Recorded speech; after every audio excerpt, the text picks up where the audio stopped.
அந்த கடல், அந்த உப்பு கடல், அது பார்த்திங்கன்னா அது கிட்டத்தட்ட ஒரு இருதயம் மாதிரியே இருக்கும்.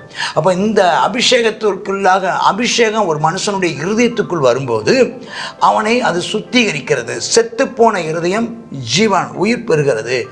ஆமாம், பலனற்ற பயனற்ற உபயோகம் இல்லாத அந்த இருதயம் பயனுள்ள பிரயோஜனமுள்ள உபயோககரமான ஆமாம் அந்த இதயமாக மாறுகிறது.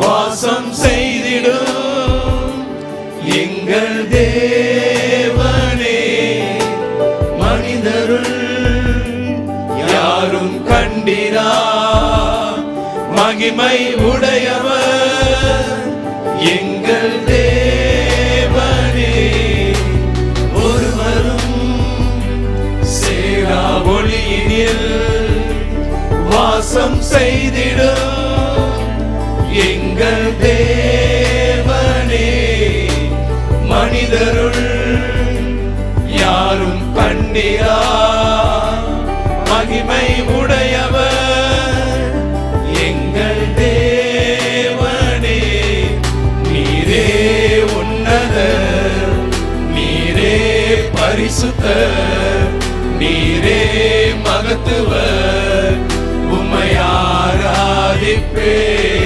நீரே உன்னதர், நீரே பரிசுத்தர், நீரே மகத்துவர், உம்மை ஆராதிப்பே. கர்த்தருடைய பரிசுத்த நாமத்திற்கு மகிமை உண்டாவதாக. ஆண்டவராய் இயேசுவின் நாமத்தை உங்களை வரவேற்கிறேன். எசேக்கியேல் 47. இங்கே அடுத்து எல்லாம் கிட்டத்தட்ட எல்லா விசாலத்தையும் காமிச்சிட்டார், எல்லாத்தையும் காமிச்சு முடிச்சிட்டார். அதாவது எசேக்கியேலை அந்த தரிசனத்தில் கூட்டிகிட்டு போய் அந்த புதிய ஆலயத்தை காமிச்சு, புதிய ஆலயத்தினுடைய புதிய எருசலேமை காமிச்சு, அதனுடையதான அந்த அளவுகளை காமிச்சு, புறஜாதிகளுடைய அளவை காமிச்சு, 12 கோத்திரத்துக்கான இடங்களை காமிச்சு, 20,000 கோல், 25,000 கோல் அந்த கணக்கெல்லாம் காமிச்சு, 500 கோல் அது அந்த பரிசுத்த ஸ்தலம் மகா பரிசுத்தம் காமிச்சு, அதனுடையதான நிலைகால்கள், வாசல்கள், கதவுகள், அறைகள், மதில்கள், நடை காவணங்கள், நடைப்பந்தல்கள், கீழே போடுகிறதான பாதையில் பதிக்கப்படுகிறதான பாதைகள், நடைபாதைகள். ஓ சூப்பர் சூப்பர் சூப்பர், எல்லாம் அழகாக காமிச்சு அதில் செலுத்தப்பட வேண்டியதான பண்டிகைகளை எப்படியெல்லாம், என்னென்ன பண்டிகை, என்னென்ன பலி செலுத்தப்பட வேண்டும், என்னென்னைக்கு செலுத்தப்பட வேண்டும், ஓய்வு நாள், மாதப்பிறப்பு, தினசரி என்னென்ன செய்யப்படணும், எங்கே சமைக்கணும், எங்கே சாப்பிடணும், ஆசாரியன் என்ன உடை உடுத்தணும், அவன் எப்படியெல்லாம் தன்னை காப்பாற்றிக்கணும், அதிபதி எப்படி, அதிபதி வர்ற வழி என்ன, போகிற வழி என்ன, மற்ற ஜனங்கள்லாம் வர்ற வழி என்ன, போகிற வழி என்ன. சூப்பரில் எல்லாம் அந்த நான் நேற்று சொல்லி முடிக்கும்போது சகலமும் ஒழுங்கு, சும்மா கல்லா முள்ளாண்டு ஏதோ போகக்கூடாது. போனவன் போன வழியாக போயிட்டு திரும்பவே கூடாது, அவன் போயிட்டே இருக்கணும் அப்படியே. அப்படி அப்போ வடதுசாரி இடதுசாரி, அங்கேருந்து வர்றவங்க அந்த வாசலை நுழைஞ்சவங்க இந்த வாசலை வெளியே போவாங்க. ரொம்ப அழகாக சூப்பராக செஞ்சுருக்கிறாங்க. இப்போ 47. பின்பு அவர் என்னை ஆலயத்தின் வாசலுக்கு திரும்பி வர பண்ண, மறுபடியும் வாசல் வர்றார். வாசப்படியில் வந்தால் வாசப்படியின் கீழிருந்து, வாசப்படி நம்ம எதை புரிஞ்சுக்கலான்னா மகா பரிசுத்தலத்தின் வாசஸ்தலம், அந்த வாசப்படிக்கு தண்ணீர் புறப்பட்டு கிழக்கை நோக்கி ஓடுது. அப்படி ஒரு தரிசனம் அங்கே பார்க்குறாரு. தரிசனத்தில் கிழக்கு பக்கமாக ஓடுது தண்ணி. ஆலயத்தின் முகப்பு கிழக்கு நோக்கி இருக்குது. அந்த தண்ணீர் ஆலயத்தின் வலதுபுறமாய் கிழக்கு நோக்கி இருக்குது. அப்படி கிழக்கு நோக்கி இருக்கும்போது என்ன செய்யப்படுதுன்னு சொன்னால் கிழக்கு நோக்கி இருக்குது. அது அங்கே கிழக்கு நோக்கி வலது பக்கம், அதனுடைய வலது பக்கத்திலேருந்து தண்ணி என்ன செய்யுது, வேகமாக பாய்ந்து வருது. கர்த்தருடைய நாமத்திற்கு மகிமை உண்டாவதாக. கிழக்குக்கு வலது பக்கம்னு சொன்னால் தெற்கு பக்கத்துலேருந்து அவன் பலிபீடத்துக்கு தெற்க பக்கமாக பாய்ந்து வருது. வாசல் வழியாக புறப்பட பண்ணி அதை தொடர்ந்து அந்த தண்ணி போகிற வழியாக நடத்திட்டு போகிறார். அவர் பிடிக்க போகும்போது நூல், இப்போ கையில் நூல் வச்சுருக்கிறார். முதல்ல வச்சுருந்தது கோல், இங்கே நூலை வச்சுருக்கார்.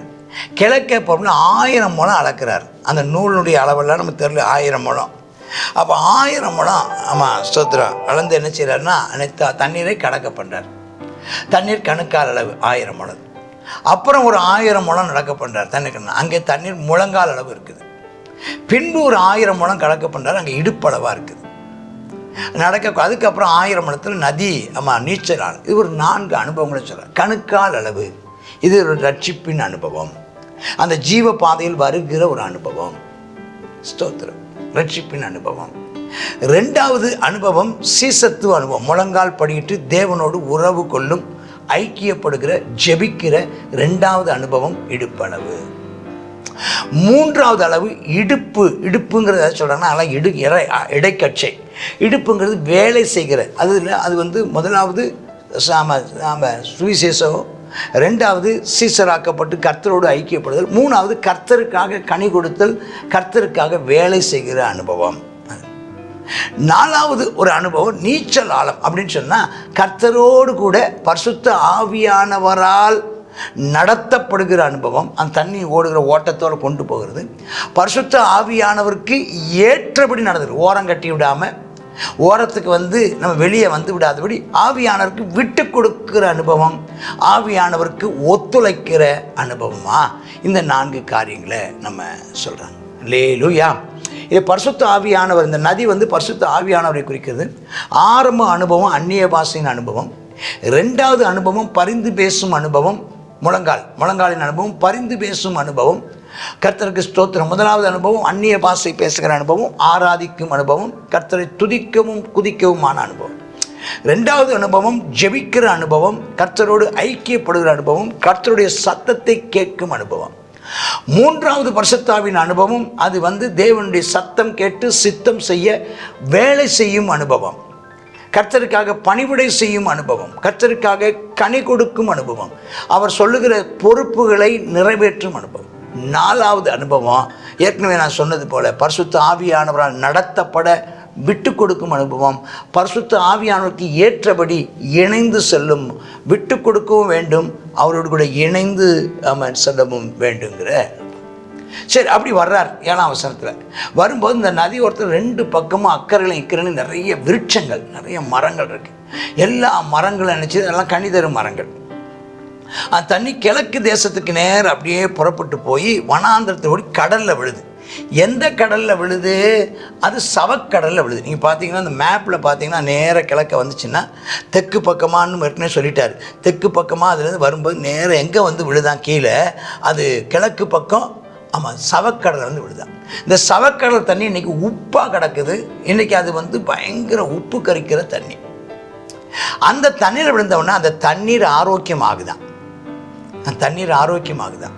அதில் என்ன நடக்கும்னா, இந்த நதி போகிற இடமெல்லாம் சஞ்சரிக்கும் ஜீவ பிராணி பிழைக்குமா, தண்ணீர் வந்த பண்ணால் ஏராளம் மச்சம் இருக்குமா, எல்லாம் ஆரோக்கியப்பட்டு பிழைக்குமா. என்கேதி தொடங்கி என்களாயி மட்டும் அதெல்லாம் இப்போ வறண்டு போய் கிடக்கிற பாலை, அதாவது யூதா பாலைவனம் போல் இருக்கிற அந்த இடங்களெல்லாம் சோத்திரம் ஒரு பெரிய ஆறு வந்ததுனால நல்ல வலைகளை விரிக்கிற இடமா இருக்குமா, பெரிய பெரிய மீன்கள், அதாவது பெரிய சமுத்திரத்து மீன்களை போல இருக்குமா, அப்படின்லாம் அவர் அங்கே சொல்லுகிற ஒன்று பார்க்க. இது பரிசுத்தாவின் அபிஷேகத்தினுடைய அனுபவங்களோடு நம்ம கலந்து பேசிட்டு வந்தோமே, அந்த அனுபவத்தை பார்த்த போனால் அதுக்கப்புறம் இந்த நதி என்னத்தை பிறப்பிக்கிறதுனா மீன்களை பிறப்பிக்கிறது, கனிகளை உருவாக்கும் விருட்சங்களை பிறப்பிக்கிறது, இது ஆரோக்கியத்தை கொடுக்கிறது அப்படின்னு பார்க்குறோம். இங்கே அந்த கடல், அந்த உப்பு கடல், அது பார்த்திங்கன்னா அது கிட்டத்தட்ட ஒரு இருதயம் மாதிரியே இருக்கும். அப்போ இந்த அபிஷேகத்திற்குள்ளாக அபிஷேகம் ஒரு மனுஷனுடைய இருதயத்துக்குள் வரும்போது அவனை அது சுத்திகரிக்கிறது. செத்துப்போன இருதயம் ஜீவன் உயிர் பெறுகிறது. ஆமாம், பலனற்ற பயனற்ற உபயோகம் இல்லாத அந்த இருதயம் பயனுள்ள பிரயோஜனமுள்ள உபயோககரமான அந்த இதயமாக மாறுகிறது. 11 இந்த அபிஷேகம் மேலே இறங்கி இந்த தண்ணி அப்படியே மேலே வருது. அப்போ என்ன சொல்கிறாருன்னா, இந்த தண்ணி இந்த சவக்கடம்பு ஆழமாக இருக்குது. இது மேலே ஒரு குறிப்பிட்ட அடி தூரம் வரைக்கும் நல்ல தண்ணி, ஆரோக்கியமான தண்ணி. அந்த அடிப்பகுதி இருக்குது பார்த்தீங்களா, அந்த மடுக்களும் ஆரோக்கியமாக உப்பாக விடப்படும். இது ஜென்மஸ்பாவத்தின். சில நேரம் அந்த அபிஷேகம் பெற்றவங்களும் நல்ல ஆவியில் நிரம்புகிறவர்களும், நல்ல கர்த்தரை ஆராதிக்கிறவர்களும், நன்றாய் ஜெபிக்கிறவர்களும், நன்றாக பிரசங்கிக்கிறவர்களும், ஏன் கர்த்தருக்காக ஜீவனை கொடுத்து பான வழியாக ஊற்றப்படுகிறவர்களும் சில நேரங்களில் சில மாம்ச ஜென்ம ஸ்பாவம் அவங்களுக்குள்ள வெளிப்பட்டு விடுகிறது பார்க்குறீங்களா? அதுக்கு காரணம் என்னன்னு கேட்டிங்கன்னா இந்த விஷயம் 11 சில நேரம் அந்த அந்த அந்த அந்த அந்த அந்த அடி அந்த மடுக்கள் ஆரோக்கியம், இந்த மடுக்களும் அதனுடைய உளையான பள்ளங்களும் மடுக்களும் ஆரோக்கியமாகாமல் அது ஆரோக்கியம் ஆகணும்னா செய்ய வேண்டியது என்னன்னு கேட்டால், இந்த தண்ணீர் நிறைய பேர் மேலோட்டமான அபிஷேக அனுபவத்தில் இருக்கிறதுனால தான் நடக்குது. அபிஷேகத்தின் ஆழங்களுக்குள் போக போக ஆவியானவருக்குள்ளே நம்ம அதிக நாட்கள் நேரம் செலவிட செலவிட செலவிட அவரோடு பழகுகிற வருடங்களும் ஸ்தோத்திர நாட்களும் அவரோடு செலவு பண்ணுற மணி நேரங்களும் அதிகமாக அதிகமாக அந்த அபிஷேகத்தினுடையதான அந்த அளவு ஆழம் அதிகமாக அதிகமாக இந்த மடுக்களும் இந்த பள்ளங்களும் உள்ளவர்களும் சுத்தமாகும், விட்டு கொடுக்க வேண்டும். அப்போ நம்ம அதனால தான் அவன் ஸ்தோத்திரம் நீ பார்த்துருக்கீங்களா? எவ்வளோ பெரிய பரிசுத்தவான்கள் நம்ம ஜெபம் பண்ணும் போதும் தங்களை பரிசுத்தவான்கள் நாம் நினைக்கிறவங்க, அவங்க அப்படி சொல்லிக்க மாட்டாங்க, நாம் அப்படி நினைக்கிறவங்களும் அவங்களும் என்ன செய்கிறாங்கன்னா தேவ சமூகத்தில் தங்களை தாழ்த்தி தங்களுக்குள் இருக்கிற அந்த ஜென்ம ஸ்பாவத்தோடு சம்பந்தப்பட்ட சில கசப்புகளையும் சில அசுத்தமான அருவருப்புகளும் தங்களிடத்திலிருந்து வெளியேறி போகும்படிக்கு அவர்கள் மன்னிப்பு கேட்டு ஜெபிக்க வேண்டியது அவசியமும் அவர்களும் மனம் திரும்ப வேண்டியதின் அவசியமும் இருக்கிறத நாம் கவனிக்கிறோம். சரி, 12 2 கரையிலையும் புசிப்புக்கான சகல விருட்சங்கள். அப்போ நம்ம கனி கொடுக்கறது தான் நம்மளுடைய முக்கியமான வேலை. இலைகள் உதிரக்கூடாது, கனிகள் கிடக்கூடாது. பரிசுத்த ஸ்தலத்திலேருந்து வர்றதுனால மாதந்தோறும் புது புது கனி, ஒரே கனியில் ஒரே மரம் ஆனால் புது புது கனிகளை கொடுக்குமா? அது நல்ல புசிக்கிறதுக்கு ருசியாக இருக்குமா? இலை கூட என்னவா இருக்குமா? ஆரோக்கியம் உள்ளதாக இருக்குமா? இதுதான் இந்த நதியை குறித்தான மிகப்பெரிய விஷயம். அது ரொம்ப பெரிய சத்தியத்தை குறுகின நேரத்தில் நான் உங்களோடு கூட பகிர்ந்து கொண்டிருக்கிறேன். இதை திரும்ப திரும்ப வாசியுங்கள். கர்த்தர் அநேக ரகசியம், நான் இப்போ இந்த கிறிஸ்தவ வாழ்க்கையின் அனுபவங்கள் 4 சொல்லியிருக்கிறேன், பரிசுத்தாவிக்குள்ளான 4 நிலைகளை சொல்லியிருக்கிறேன். இதை மாதிரி ஊழியத்தின் 4 நிலைகள் இருக்கிறது. ஸ்தோத்திரம் ஒரு பராமரிப்புக்குள்ளுடைய வளர்ச்சியில் 4 நிலைகள் இருக்கிறது. ஸ்தோத்திரம் அதனுடைய நிறைவு இருக்கிறது. ஆமாம், அதில் ஏற்படுகிறதான எவ்வளோ பெரிய மினிஸ்ட்ரியாக இருந்தாலும், எவ்வளோ பெரிய சபையாக இருந்தாலும், எவ்வளோ பெரிய கிருபையாக இருந்தாலும் அங்கேயும் இந்த பள்ளங்களும் மடுக்களும் உள்ளதான அதில் இருக்கிற பிரச்சனைகளால் தான் இன்றைக்கு வரைக்கும் பிரிவுகளும் பொறாமைகளும் போட்டிகளும் இன்றைக்கும் இருக்கிறத நம்ம கேள்விப்படுகிறோம். அவைகளுக்கான பரிகாரம் பரிசுத்த ஆவியானவரோடு கூடுதல் நேரம் செலவு பண்ணுவதே தவிர வேறு எதுவுமே கிடையாது. பரிசுத்த ஆவியானவரோடு இன்னும் அதிகமான நேரம் நம் செலவு பண்ணப்படுவதனாலே அந்த தண்ணீரின் ஆழங்கள் அதிகமாகட்டும். கர்த்தர் நம்மை ஆசீர்வதிப்பாராக. அடுத்து 13வது வசனத்திலிருந்து ஒரு விஷயத்தை 23ஆம் வசனம் வரைக்கும் பார்க்கணும். அது என்னன்னா இந்த பவுண்டரிஸ் அவங்களுக்கு கொடுக்கப்பட்டதான எல்லைகள். இந்த எல்லைகள் பழைய யோசுவா காலத்தில் கொடுக்கப்பட்ட எல்லைகள் அல்ல. அதில் மாற்றாக இங்கே சொல்லப்பட்டு 12 கோத்திரங்கள் லக்கத்தின்படி சுதந்திரத்துக் கொள்ளணும். யோசேப்புக்கு 2 பங்கு, சகோதரனுடைய சகோதரனுக்கு சரி பங்கு உண்டாக சுதந்திரத்துக் கொள்ள கிடப்பர்கள் ஆண்டு கொடுத்தது கிடைக்கும். தேசத்தின் எல்லை வடது பக்கம் பெரிய சமுத்திரம், அதாவது மத்திய தரைக்கடல், சேதாதுக்கு போகிற எத்ரோன் வழியாக இருக்கிற ஆமாத்து, பேராத்து, தமஸ்கு எல்லை வரைக்கும் வடக்கே, ஆமாத்தின் எல்லை வரைக்கும், நடுவான சிப்ராயும் ஆப்ரானின் எல்லையோடு சேர்ந்து ஆத்சார், அதெல்லாம் பார்க்குறோம். அதன் பின்பு சமுத்திரத்திலிருந்து போகிற எல்லை ஆத்சார் என்னும் ஏனான், தமஸ்குவின் எல்லை, இது வடக்கு பக்கம், வடக்கு மூலையான வடக்கு ஆமாத்து வரைக்கும் இருக்குது. அப்புறம் கீழ்ப்புறம் கிழக்க எங்கே வரைக்கும் போகுது, அதுவும் கிழக்கையும் எங்கே கீழையாத்துக்கு யோர்தான் ஓரமான தேசம் வரைக்கும் போய் கீழ்கடல்னு ஒன்று வருது பார்த்திங்களா, கீழ்கடல்னு அது எதுன்னா இந்த பெர்சியா வளைகுடா ஈரான் வரைக்கும் அந்த எல்லை, ஈரான் வரைக்கும். அதனால தான் இதை வச்சுக்கிட்டு தான் இன்றைக்கி சண்டை போடுறாங்க. கீழ்கடல்ங்கிறது இந்த பெர்சியா வளைகுடா. அப்போ அது வரைக்கும் என்ன செய்தான் அந்த எல்லை அவன் விசாலமாகுதான். ஆமாம், ஸோ அது கீழ்ப்புறமான. தென்பக்கம் தென்மூலையில் பார்த்தீங்கன்னா தாமார் துவைக்கு காதேஸ், அது அந்த சீனாயின்னு சண்டை மூட்டுதலின் தண்ணீர், அப்போ அது இன்னும் அங்கே இருக்குது போல தெரியுது. அந்த பகுதியில் இருக்கிறதான அந்த மேரிபாவின் தண்ணீர் அங்கே அந்த இதெல்லாம் அந்த பாலைவனம், சீனாய் பாலைவனம், சீனாய் வனாந்திரம் அது. அப்புறம் பெரிய சமுத்திரம் மட்டும் இருப்பதாக தென் மூலையான தென்புறம் அங்கே வந்து எங்கே வரைக்கும் வருது, இந்த செங்கடல் வரைக்கும் உள்ள பகுதியை நம்ம பார்க்கணும். செங்கடல். இப்படி இவங்களுக்கு இருக்கிறதான இது. அப்போ பெரிய மேற்கு பக்கம் அது முடிஞ்சு போச்சு, பெரிய சமுத்திரம். கிழக்கு பக்கம் கீழ்கடல், பெர்சிய தேசம், ஈரான் வரைக்கும் உள்ள பகுதிகள். அதன் பின்புதான் இதெல்லாம் அங்கே எல்லாம் சீட்டு போட்டு பகிர்ந்து கொள்ளுகிறதேன்னு பார்க்குறோம். அந்நியன் ஒருவேளை அவன் அந்நிய புத்திரர்கள் வந்திருந்தால் எந்த கோத்திரத்தோடு அவன் தங்கியிருக்கானோ அதில் அவனுக்கு சுதந்திரத்தை கொடுக்க கடவுள்னு சொல்லி சுதந்திர வீதத்தை பிரித்து கொடுத்து ஒரு திட்டம் பண்ணி விடுகிறதை பார்க்குறோம். ஆமேன், ஆமேன். God bless you. கர்த்தர் உங்களை ஆசீர்வதிப்பாராக. ஆமேன். எசேக்கியேல் 47வது அதிகாரம். 47வது அதிகாரத்தில் ஆலயத்தினுடையதான வாசற்படிக்கு அடியிலிருந்து தண்ணீர் புறப்பட்டு என்ன செய்யுது, அது நதியாக பாய்கிறது. அதில் பார்க்குறோம் 1000 முழம் அளந்தாங்க, கணுக்கால் அளவு. அது பிறகு 1000 முழம் அளந்தாங்க. அது என்ன செய்யுது, முழங்கால் அளவு. அது பிறகு இடுப்பளவு. அது பிறகு நீச்சல் ஆழம். இன்றைக்கி பாஸ்டர் நல்லா சொன்னாங்க. அது என்ன செய்யணும், ஆமாம், கணுக்கால் அளவு. ஆமாம், அந்நிய பாஷையின் அனுபவம். முழங்கால் அளவு பரிந்து பேசுகிற அனுபவம். அடுத்ததாக இடுப்பளவு வேலை செய்கிறதான, தேவனுக்காக ஊழியம் செய்து கனி கொடுக்குற அனுபவம்னு சொன்னாங்க. அடுத்ததாக இது பரிசுத்த ஆவியானவரால் நடத்தப்படுகிறதான அனுபவம் தான் நீச்சல் ஆழமான அனுபவம்.